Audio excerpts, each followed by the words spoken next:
القادر جیلانی رحمۃ اللہ تعالی علیہ وہ فقہی مسائل میں امام احمد بن حنبل کے پیروکار تھے. اور مرزا صاحب کتنی ڈٹائی اور بے باکی سے کہہ رہے ہیں کہ نہیں جی وہ تو کہاں لکھا ہے کہ وہ حنبلی تھے، حالانکہ جگہ جگہ پہ انہوں نے فقہ جو حنبلی ہے اس کو بیان کیا ہے.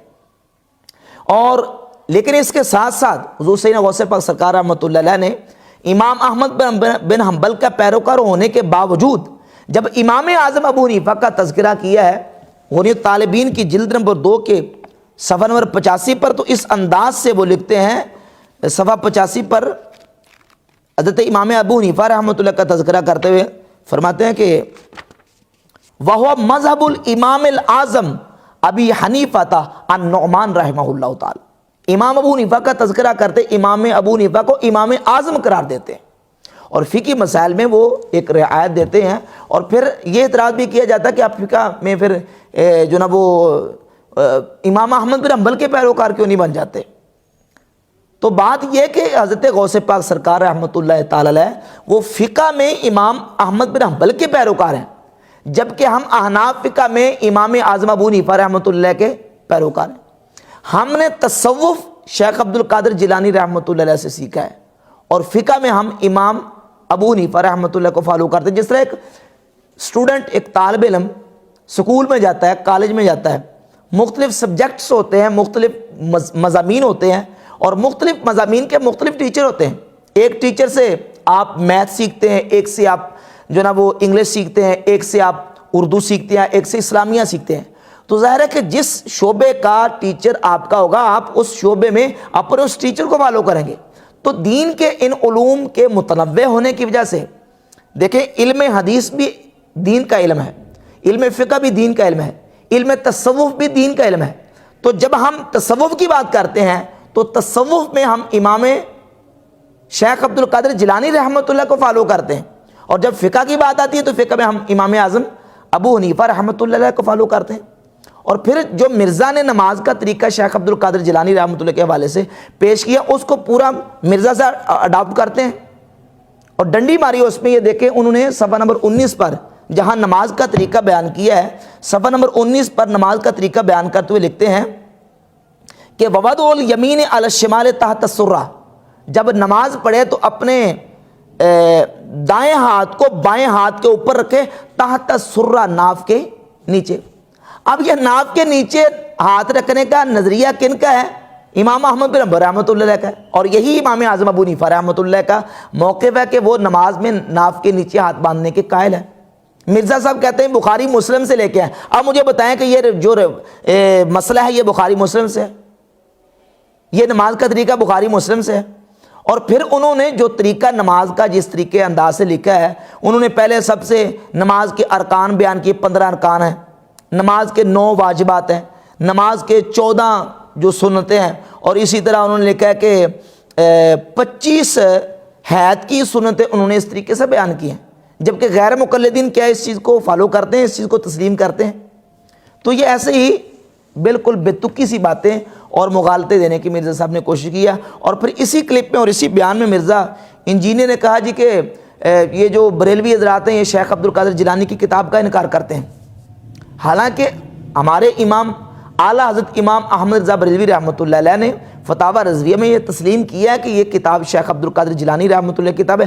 ہاں اس میں الحاقات کے ہم قائل ہیں کہ معاندین میں بعض مقامات میں معاندین نے اس میں کچھ چیزیں ملا دی ہیں، بہت ساری چیزیں اس میں داخل کر دی گئی ہیں. تو الحاق کے ہم قائل ہیں، باقی ہم مانتے ہیں کہ یہ کتاب حضور سیدنا شیخ عبد القادر جیلانی رحمۃ اللہ کی کتاب ہے. کہتے ہیں یہ اگر اس کتاب کو اگر آپ نہیں مانتے تو پھر جو نا وہ کتاب ہی تو تعارف ہوتی ہے کسی شخصیت کا، اگر کتاب نہیں ہے تو پھر آپ ان کی پرسنالٹی کا بھی انکار کریں. تو مرزا صاحب اگر یہ اصول رکھا جائے تو سب سے پہلے آپ کو خلفائے راشدین کی پرسنالٹی کا انکار کرنا پڑے گا، کیونکہ خلفائے راشدین کی کوئی کتاب تو نہیں ہے نا. سیدنا ابوبکر صدیق کی کتنی کتابیں ہیں، فاروق اعظم عثمان غنی مولا علی کی کتنی کتابیں ہیں، دیگر بہت بڑے بڑے اجلہ تابعین ہیں ان کی کتنی کتابیں ہیں. تو اگر جس کی کتاب نہیں ہے اس کی پرسنالٹی نہیں ہے تو خلفائے راشدین کا سب سے پہلے انکار کرنا پڑے گا، کیونکہ ان کی کتاب تو کوئی نہیں ہے اس وقت دنیا میں موجود ہے. تو کیا ان کا انکار کریں گے؟ مرزا صاحب اس طرح کے بہت سارے مغالطے دیتے رہتے ہیں اور اپنی گفتگو میں اس طرح کی باتیں کرتے ہیں، یقین جانے کہ وہ ایسے عجوبے اور لطیفے ہوتے ہیں کہ سن کے ہنسی آتی ہے.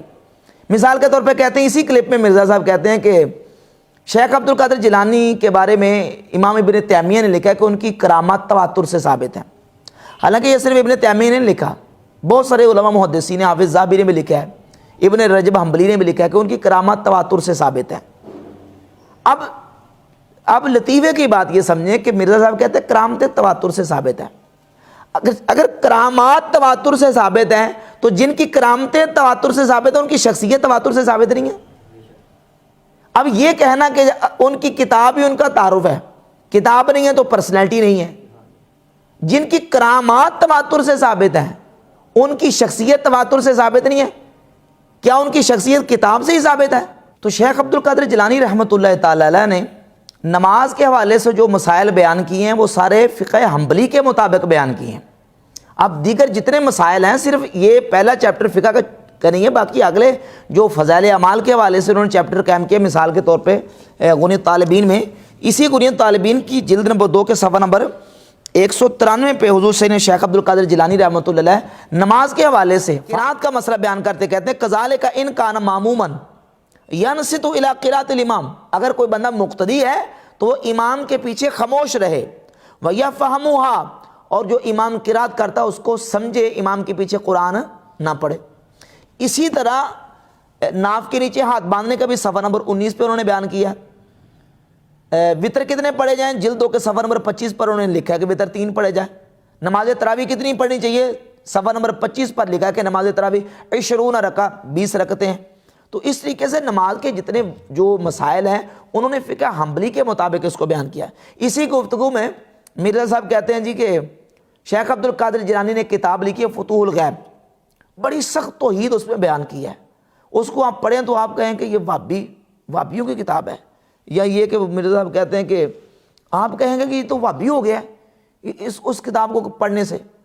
تو مرزا صاحب فتوح الغیب جو کتاب ہے نا، وہ کتاب بھی آپ کی خود ساختہ توحید کے لیے خطرے کا باعث ہے.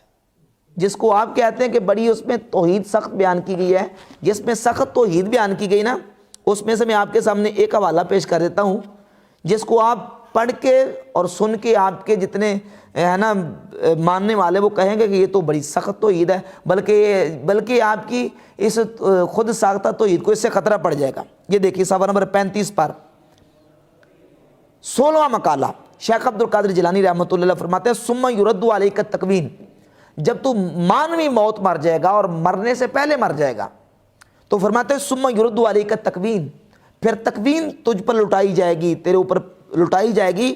اور فرماتے ہیں کہ اللہ رب العزت نے اپنی بعض کتابوں میں فرمایا یا ابن آدم ان اللہ الذی لا الہ الا انا اقول لشیء کن فیکون، کہ اے ابن آدم میں اللہ ہوں اور جب میں کسی شے کو کہتا ہوں ہو جا تو وہ ہو جاتی ہے.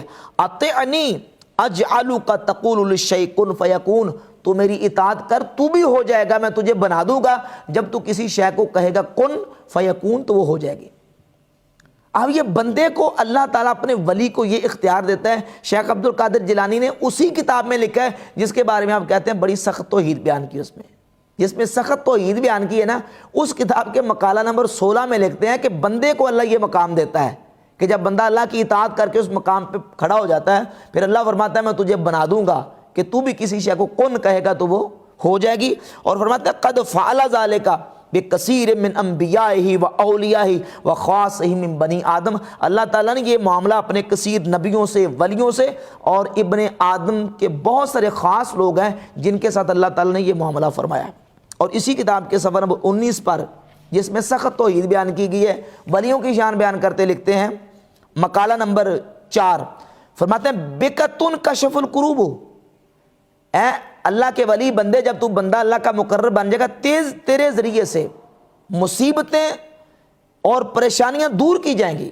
اور بیکا تسکل غیوس، اور تیری وجہ سے تیرے ذریعے سے بارشیں برسائی جائیں گی. بیکا تم بتزروع، اور تیری برکت سے تیری وجہ سے کھیتیاں اگائی جائیں گی. بیکا یدفع البلاء والمحن عن الخاص والعام، اور تیری وجہ سے خاص اور عام لوگوں سے مصیبتیں ٹالی جائیں گی. یہ شیخ عبد القادر جیلانی رحمۃ اللہ نے فتوح الغیب میں بیان کیا ہے جس کے بارے میں ہم کہتے ہیں بڑی سخت توحید بیان کی ہے. تو مرزا صاحب جو توحید انہوں نے بیان کیا نا آپ کی خود ساختہ توحید کو اس سے خطرہ ہے، لہذا لوگوں کو مغالطہ نہ دے۔ شیخ عبد القادر جیلانی رحمۃ اللہ تعالی فقہ میں امام احمد بن حنبل کے پیرو تھے، ان کے مقلد تھے اور تقلید کرتے تھے، اور باقاعدہ انہوں نے صفحہ نمبر 116 میں پہلی جلد کے لکھا ہے کہ جو جس امام کا فقہ میں مقلد ہے وہ اپنے امام کے مطابق عمل کرے گا، کسی دوسرے کو اس کو روکنے کی اجازت نہیں ہے۔